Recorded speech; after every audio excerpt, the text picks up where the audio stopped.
The crystalline towers of the draconic imperial palace stretched toward the purple sky of Jatharan Prime. Inside its gleaming corridors, Park Miho pushed his cleaning cart to the eastern administrative wing, his ship beginning as a twin sun set. Miho was tired. He had been working at the palace for 3 years now, cleaning floors that nobody noticed until they were dirty.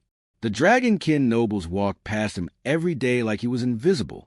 To them, he was just another human doing simple work. They never spoke to him. They never even looked at him. He did not mind too much. The job paid well enough to send money home to his wife Yunji and his 8-year-old son Dohayan on New Soul Colony. That was what mattered. Every 2 weeks, he video called them and saw Dohayan smile.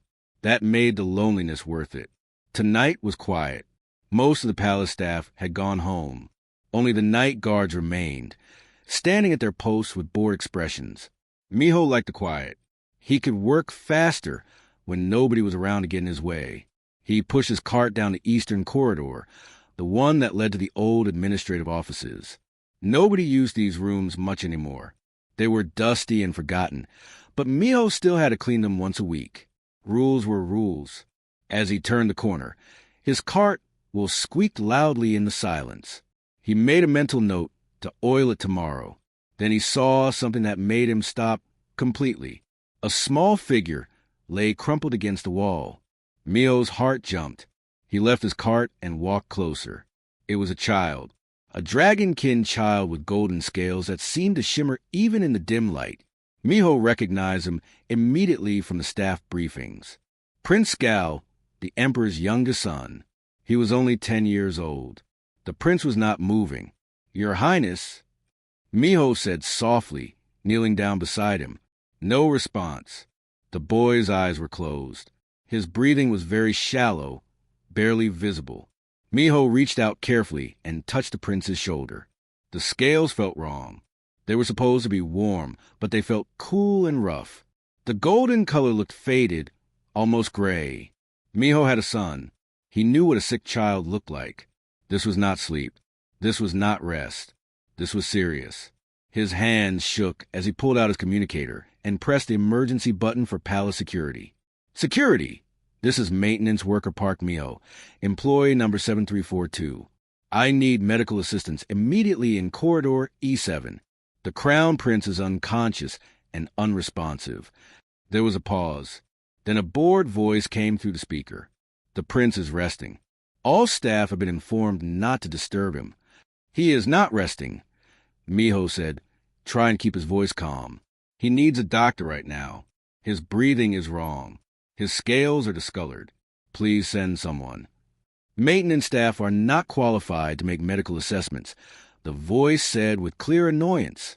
"Return to your assigned duties. Do not disturb members of the royal family." "Buddy," the communicator, went dead. Miho stared at the device in disbelief. They had hung up on him. He looked back at the prince. The boy's breathing had gotten even weaker in just those few seconds. His small chest barely moved. Miho pressed the emergency button again. "This is Park Miho again. Please, you have to listen. The prince is dying. I am not exaggerating. He needs help now. If you continue to make false emergency calls, you'll be written up and possibly fired." The voice snapped. "The prince's caretakers have confirmed he is simply tired and wishes to be left alone. Do your job and stop wasting our time." The line went dead again. Miho sat there on the cold floor, his mind racing. He looked down the corridor. Nobody was coming. He looked at Prince Gal's pale face. The boy could not have more than minutes. What if this was Dohayan? What if his son was lying here, dying, and nobody would help? He made his decision. Miho carefully lifted the prince into his arms. The boy was surprisingly light, even with his scales. He was just a child, a small, sick child who needed help. Miho carried him quickly through the corridors, moving toward the service entrance. His communicators started beeping with warnings. He ignored them. At the loading bay, he saw an electric maintenance cart. He placed the prince gently in the passenger seat and climbed in. The moment he started driving toward the palace gates, alarms began to wail. Red lights flashed everywhere. His communicator exploded with angry voices demanding he stop immediately. Guards started running from their posts. But Miho did not stop. He pressed the accelerator as hard as it would go. The gates were closing. He drove faster. The cart squeezed through just as a massive door slammed shut behind him. "I am either saving his life or ending my own," Miho whispered, looking at the unconscious prince beside him. "Please let this be the right choice." Behind him, the entire palace erupted into chaos. Security alerts screamed. Commanders shouted orders. The emperor himself was being woken from his evening rest with urgent news. A human had stolen the crown prince. St. Mercy's Medical Center's emergency doors slid open as Miho rushed in, carrying Prince Scal. His arms ached from holding the child during the entire drive, but he had not dared to stop even once. "Help! He needs a doctor now." Miho shouted into the bright waiting room. Everyone froze. A cleaning woman dropped her mop. Two nurses at the front desk stared with open mouths. A dragonkin patient in the corner stood up so fast he knocked over his chair. A human was holding dragon royalty. This never happened. This was not normal. For a terrible moment, nobody moved. Then a door burst open, and a woman in a white coat ran out. "Exam room 3 now." Dr. Kim Jai was shouted. She was human, in her late 30s, with quick eyes that took in everything at once. She pointed at the nearest examination room and ran toward it. Miho followed her, still carrying the prince. Two nurses rushed after them, finally breaking out of their shock. "Put him on the table." "Carefully," Dr. Kim ordered. Her hands were already reaching for medical equipment. Miho laid Prince Scal down as gently as he could. The boy looked even worse under the bright lights. His golden scales had turned almost completely gray. His breathing was so shallow that Miho could barely see his chest moving. Dr. Kim worked fast. She pulled out a scanner and ran it over the prince's body. Her face grew more serious with each passing second. "How long has he been like this?" she asked without looking up. "I do not know. I found him maybe 20 minutes ago. He was already unconscious." "Did he hit his head? Fall? Eat anything unusual?" "I do not know. I just found him in a corridor." One of the nurses, a tall dragonkin woman with blue scales, spoke up nervously. "Doctor, perhaps we should wait for the royal physicians. They know his medical history." "There is no time," Dr. Kim said sharply. She was staring at her scanner screen. "This is Draconic Cascade Syndrome." The dragonkin nurse gasped. "That is impossible. That disease was eliminated from the royal bloodline generations ago. Every child is tested." "Well, the tests were wrong," Dr. Kim said. She turned to the other nurse, a young human man. "Start an intravenous line. I need the Cascade Reversal Protocol. The blue cabinet, top shelf. Move fast." "Are you certain about this diagnosis?" the dragonkin nurse asked. "If you are wrong and you give him that treatment, it could kill him." Dr. Kim finally looked up. Her eyes were hard. "If I do nothing, he dies in less than an hour. The treatment might save him. I am certain of my diagnosis. Now help me or get out." The dragonkin nurse hesitated, then nodded and began helping. Miho stood back against the wall, feeling useless and scared. He watched Dr. Kim and the nurses work on Prince Scal, hooking up tubes and machines, injecting medicines, checking monitors. Everything was happening so fast. Then he heard it. Heavy footsteps. Many of them. Running. The examination room door exploded open. Imperial guards poured in, at least 10 of them, all wearing black armor and carrying weapons. Their commander, a massive dragonkin with red scales and cold eyes, stepped forward, step away from the prince. Commander Vex bellowed. His voice shook the walls. Dr. Kim did not even look up. "Get out of my examination room. You will step away now, or we will remove you by force. Touch me while I am treating a patient, and I will have your badge," Dr. Kim said calmly. She was adjusting in foredrip, her hands completely steady. "Medical sanctuary law applies in this hospital. That child is my patient. You have no authority here. That child is the crown prince of the Draconic Empire. You have no authority over him." "Wrong." Inside this hospital, I have all the authority. Now get out before you contaminate my sterile environment. Two guards moved toward Miho. Before he could react, they grabbed his arms and forced him to his knees. His shoulders screamed in pain from their grip. "Wait," Miho gasped. "Please, I was just trying to help him." "You kidnapped the prince," Commander Vex said. "You will be charged with treason." "I saved him." Nobody at the palace would listen. More footsteps. These were even heavier. The guards suddenly stood straighter. The commander's expression changed from angry to nervous. Emperor Thrazen entered the room. He was enormous, nearly 8 feet tall, with scales that looked like polished bronze. His eyes glowed with an inner fire. He wore a simple dark robe, but power radiated from him like heat from a furnace. Every person in the room felt it. The emperor looked at his unconscious son on the examination table. He looked at Dr. Kim, who had finally paused in her work. He looked at Miho, still held on his knees by the guards. His face was unreadable. "Explain," the emperor said quietly. His voice was soft, but it filled the room. "Explain why a human janitor dares to touch my son." Miho swallowed hard. His mouth was dry. "Because nobody else would listen, Your Majesty." The emperor's eyes narrowed. "What do you mean?" "I found him collapsed. I called palace security. They said he was just resting. They told me not to bother them. I called again. They threatened to fire me. But he was dying. I could see it. So I brought him here." "You broke into a palace vehicle. You fled through a security gate. You triggered every alarm we have." "Yes, Your Majesty." "Why would you risk everything for a child you do not know?" Miho met the emperor's burning gaze. "Because he is a child. That is enough." Before the emperor could respond, the monitors near Prince Skal started screaming. The prince's body began to convulse violently. Dr. Kim spun around. "Everyone out. Now," she shouted. "I need space to work." "I am not leaving my son," the emperor said. "Then stand in the corner and do not touch anything." Dr. Kim snapped. She was already grabbing equipment. The nurses moved like dancers, anticipating her every need. For the next 20 minutes, Miho watched through the glass window as Dr. Kim fought for Prince Skal's life. The emperor watched too, his massive hands pressed against the glass.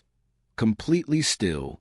Finally, the terrible screaming of the monitors stopped. The room grew quiet.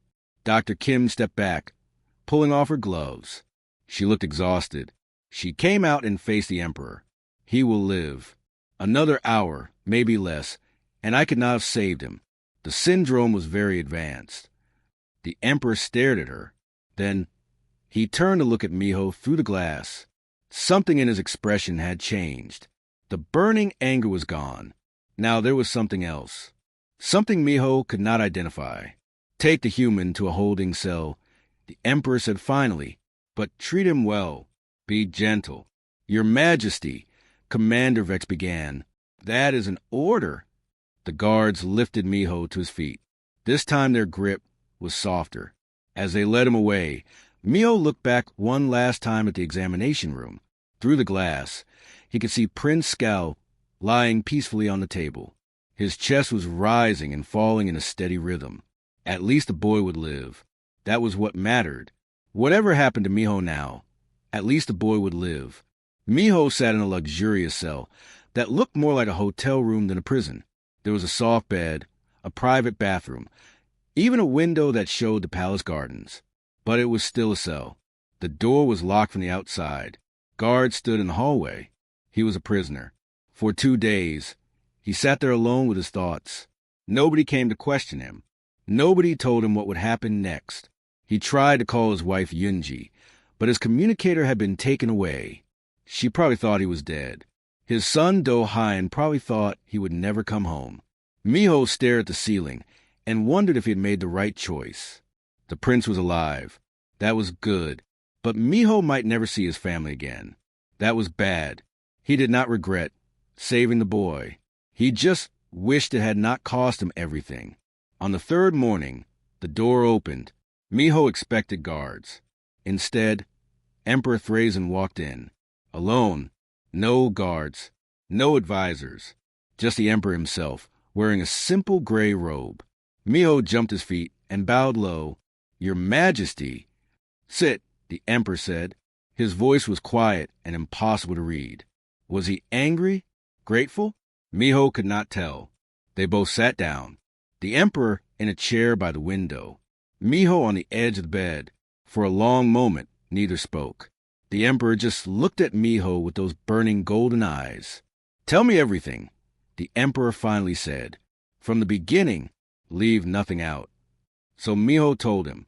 He described finding Prince Gal in the corridor, seeing that something was terribly wrong, calling security twice and being dismissed both times. He explained his decision to take the prince to the hospital, knowing he was breaking the law, but unable to just walk away. The Emperor listened without interrupting. His face showed nothing. When Miho finished, the silence returned. I reviewed the security footage. The Emperor said at last, "From that entire evening, do you know what I saw?" Miho shook his head. "I saw 6 members of my staff walk past my son as he lay dying in that corridor. 3 palace guards on patrol. 2 medical attendants returning from the West Wing. 1 administrator carrying files. All of them saw him. All of them assumed he was playing some game or being dramatic. Not one of them stopped to check." The Emperor's hands tightened into fists. "My son lay there for 43 minutes before you found him. 43 minutes. If you had started your shift even 10 minutes later, he would be dead." Miho did not know what to say to that. "I spoke with my royal physicians," the Emperor continued. "They told me that Draconic Cascade Syndrome was impossible in my family line. They said it had been bred out generations ago. They were so certain that they stopped testing for it. They stopped even looking for the symptoms. My own doctors had become lazy and arrogant." He stood up and walked to the window, looking out at the gardens. "They also told me that if my son had received treatment even 30 minutes later than he did, the damage would have been permanent. His mind would have been destroyed. He would have lived, but he would not have been himself anymore. Dr. Kim saved not just his life, but who he is." The Emperor turned back to face Miho. "You are not a doctor. You are not a trained medic. You clean floors for a living. Yet you were the only person in my entire palace who recognized that my son was dying. How?" Miho thought about that. "I have a son, Your Majesty. His name is Do-Hyen. He is 8 years old. When you are a parent, you learn to see when something is wrong with a child. It is instinct. I looked at Prince Gal, and I saw my own son. I could not walk away. But you knew you would be arrested. You knew you might be executed. Yet you acted anyway." "Yes, Your Majesty." "Why?" Miho met the Emperor's eyes. "Because he is a child. What else could I do? Let him die because I was afraid? I could not live with myself if I did that. I would rather be punished for saving him than live free knowing I let him die." The Emperor studied him for a long time. "Humans come from a dangerous world. I am told. Earth is full of predators and disasters and diseases. Is this true?" "Yes, Your Majesty. Earth is very dangerous. We learn to expect emergencies. We learn to act fast when something goes wrong. It is how we survive long enough to reach the stars. My people have lived in safety for so long that we have forgotten how to recognize danger. We have grown comfortable. Weak." The Emperor's voice was bitter. "A human janitor was smarter than my entire palace staff combined." He walked to the door, then paused with his hand on the handle. "Skal is awake now. He has been asking about you. He wants to meet the kind human who saved him. Will you come with me?" Miho stood up quickly. "Of course, Your Majesty." They walked through the palace halls together. Guards stared in shock at seeing the Emperor walking beside a human prisoner, like they were equals. Nobles whispered behind their hands. But the Emperor ignored all of them. They entered the medical wing. It was bright and clean, with windows that let in the purple sunlight. In a bed by the window lay Prince Gal, propped up on pillows. His scales had returned to their golden color. His eyes were clear and bright. When he saw Miho, his whole face lit up with joy. "You are the kind human," Prince Gal said excitedly. His voice was weak, but happy. "I remember you. You carried me. I remember your face. You looked so worried." Miho walked closer and bowed. I am glad to see you are feeling better. Your Highness, my father told me what you did. You saved my life. Nobody else would help me, but you did, even though you were scared. Even though you knew you would get in trouble. You helped me anyway. Tears appeared in the young prince's eyes. Thank you. Thank you so much. Miho felt his own eyes getting wet. You do not need to thank me, Your Highness. I am just happy you are alive. The Emperor stood watching them. His expression had finally changed. There was warmth there now, something almost like a smile. Park Miho, the Emperor said formally, you broke 17 separate palace laws when you took my son. Under normal circumstances, you would be imprisoned for years. Some of my advisors argue you should be executed as an example. Miho's heart sank. He had hoped, but he hadn't known this was coming. However, the Emperor continued, there is nothing normal about these circumstances. You saved my son when my own people failed him. You showed courage and compassion that put my entire court to shame. Therefore, I hereby pardon you of all charges. You are free to go. Miho could barely breathe. Your Majesty, thank you. Thank you. Do not thank me yet. I am not finished. The Emperor's eyes gleamed. You will not be returning to your cleaning job. I have a new position for you. Director of Palace Safety Operations. You will be in charge of training all palace staff in emergency recognition and response. You will teach my people what you know about acting quickly in a crisis. You will make sure nothing like this ever happens again. Miho stared at him in shock. Your Majesty, I am not qualified. I am just a cleaner. You are the most qualified person in this entire palace. You prove that. From his bed, Prince Gal clapped his hands weakly. Say yes. Please say yes. Then you can visit me all the time. The story spread like wildfire across the galaxy. Within hours of the Emperor's announcement, news networks everywhere picked up the story. Human janitor saves Dragon Prince screamed the headlines on every channel. Video footage showed Miho carrying Prince Gal into the hospital.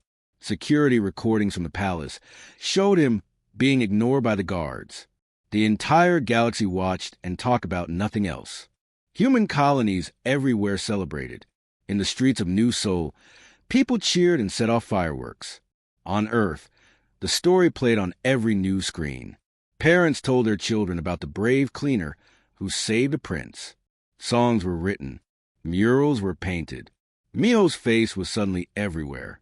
Other species began questioning their own systems. If the mighty Draconic Empire could make such a terrible mistake, what about everyone else? Hospitals started reviewing their emergency procedures. Security forces looked at their training programs. The question everyone asked was simple. Will we have listened to the cleaner? Miho found himself famous overnight. He absolutely hated it. Reporters camped outside the palace, hoping for interviews. His communicator rang constantly with calls from news networks, book publishers, and movie producers. Everyone wanted his story. Everyone wanted a piece of him. He could not walk 10 steps without someone recognizing him and asking for a photo. One afternoon, a reporter named Lee Sora cornered him outside the palace gates. She was persistent and had been waiting there for 3 hours. Park Miho, just 5 minutes of your time, please, she called out. Miho sighed and stopped walking. Maybe if he talked to one reporter, the rest would leave him alone. Probably not, but he could hope. 5 minutes, he said tiredly. That is all. Lee Sora smiled and pulled out her recording device. How does it feel to be the most famous human in the galaxy? Uncomfortable. I just want to go back to work. But you are a hero. You saved the crown prince. Children everywhere drawing pictures of you. I am not a hero. I just did what anyone should do. Miho rubbed his face. He had not slept well in days. I saw a child who needed help. I helped him. That is all. It should not be special. It should be normal. But it is not normal. That is why everyone is talking about it. You broke the rules to do what was right. The rules were wrong. Miho said simply, a child was dying. The rules said I should ignore my training and my instincts and just walk away. Those are bad rules. They needed to be broken. Lee Sora leaned forward. Some dragonkin nobles are saying you disrespected their culture. They say humans are trying to force their ways on the Empire. What do you say to that? Miho felt a flash of anger. I say that caring about children is not a human thing. It is a living thing. Every species protects their young. The dragonkin nobles who are upset are just embarrassed that they failed and a cleaner did not. This is not about culture. This is about pride. The reporter's eyes gleamed. This was a good quote. And what about the changes happening in the Empire? The Emperor has ordered cross-species emergency training for all palace staff. Some say this is too extreme. Some people would rather protect their pride than their children. Miho said bluntly, those people should not be in charge of anything important. Meanwhile, inside the palace, those changes were already happening, and they were meeting resistance. In the grand training hall, 200 palace staff members sat in rows, looking unhappy. At the front of the room stood Dr. Kim Jae-woo, now the palace's chief medical advisor.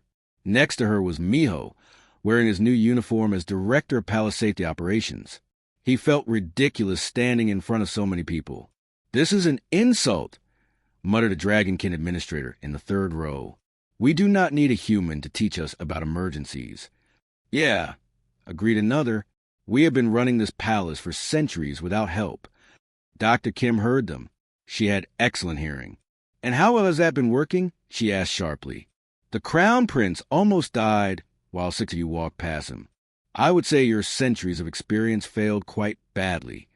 The room went silent. We are not here to insult you, Dr. Kim continued. We are here to help you save lives. Park Miho, and I will teach you what to look for. How to recognize a real emergency. How to act quickly even when you are unsure. These are skills that can save anyone. Your co-workers, your friends, your family. Miho stepped forward nervously. He hated public speaking. I know many of you think I am not qualified to teach you anything. You are probably right. I am just a cleaner. But I know one thing very well. I know how to recognize when something is wrong. That is all I did with Prince Gal. I looked at him, and I knew something was wrong. That is what we will teach you today. How to look, how to see, how to trust your eyes. The training session lasted 4 hours. At first, the dragonkin staff members were cold and dismissive. But slowly, as Dr. Kim and Miho showed them real cases and real examples, their attitudes began to change. They started asking questions. They started paying attention. One palace guard, an older dragonkin named Vex who had been especially hostile, approached Miho after the session. I was one of the guards who walked past the prince that night, he admitted quietly. I looked at him. I saw him lying there. But I thought he was just being a child. I thought he was pretending or playing a game. I did not look close enough. I will never forgive myself for that. Miho put a hand on the guard's arm. You did not know. Nobody taught you what to look for. That is not your fault. But now you know. Now you will look closer. That is what matters. The guard nodded, his eyes wet with tears. The changes spread beyond just the palace. The emperor made an announcement that shocked the entire empire. All government facilities would now follow human emergency protocols. All security forces would receive cross-species medical training. And most importantly, humanity was granted a new status in the empire. They were now called Imperial Friends, the first species to receive this honor in 300 years. With this new status came new rights. Humans could now hold government positions. They could own property in the capital. They could serve in the military at any rank. Overnight, the human population in the empire went from invisible workers to respected citizens. Not everyone was happy about this. Some dragonkin nobles protested loudly. They gave speeches about tradition and proper order. But the emperor silenced them with a single statement. My son is alive because of a human, he said in a public address. Any person who has a problem with that can leave my empire. We do not need people who value pride over life. For Prince Gal, the changes were more personal. He recovered quickly, his young body healing fast with proper treatment. But the experience had changed him. He spent hours with Miho every week, asking questions about humans and earth and medicine. Why did you become a cleaner? Scal asked one day. They were sitting in the palace gardens, watching the purple sunset. It was a job I could get, Miho answered honestly. I needed to make money for my family. Cleaning paid well enough. I am not ashamed of it. I am not saying you should be ashamed. I am just curious. Did you want to do something else? The grand hall glittered with 1,000 lights. Crystal chandeliers hung from the ceiling, each one reflecting rainbow colors across the massive room. Representatives from across the empire had gathered for the official ceremony. Dragonkin nobles in silk robes, human ambassadors in formal suits, delegates from a dozen other species, all wearing their finest clothes. Miho tugged at his formal uniform uncomfortably. The dark blue jacket felt too tight around his shoulders. The gold button seemed too shiny. The medals on his chest felt too heavy. Director of Palace Safety Operations. He still could not believe this was real. You look dignified, Dr. Kim Jae-woo whispered beside him. She had become a good friend over the past months, one of the few people who treated him normally. I look ridiculous, Miho muttered back. Same thing in politics, she said with a slight smile. They stood in a line with other people being honored today. A military commander who had stopped a border conflict, a scientist who had developed a new medicine, a teacher who had educated thousands of children in poor colonies, and Miho, a former cleaner who had broken every rule to save a prince. Trumpets sounded. Everyone stood straighter. The massive doors at the end of the hall opened, and Emperor Thrazen entered, wearing robes of deep crimson and gold. Beside him walked Prince Gal, now 12 years old, healthy and strong. The prince wore formal clothes, but kept fidgeting with his collar. Miho smiled. Some things never change. The emperor ascended the steps to his throne. The throne itself was carved from a single piece of black crystal, ancient and beautiful. Scal sat in a smaller throne beside his father, trying very hard to look serious and regal. We gather today, the emperor's voice filled the hall without shouting, to honor those who have served the empire with distinction, those who have shown courage, wisdom, and compassion, those who remind us what it means to be worthy of the trust our citizens place in us. One by one, the people in line stepped forward to receive their honors. The military commander received a medal for valor. The scientist received a medal for innovation. The teacher received a medal for service. Each time, the crowd applauded politely. Then it was Miho's turn. Park Miho, the emperor said. Approach the throne. Miho walked forward on shaking legs. The distance seemed impossibly long. Every eye in the hall watched him. He tried not to trip on the smooth marble floor.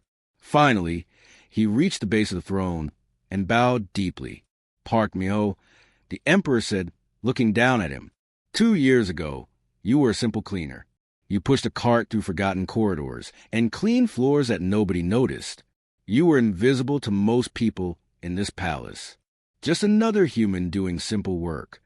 The hall was completely silent now. Then one night, you found my son die in a hallway. You recognized what trained guards and medical staff did not.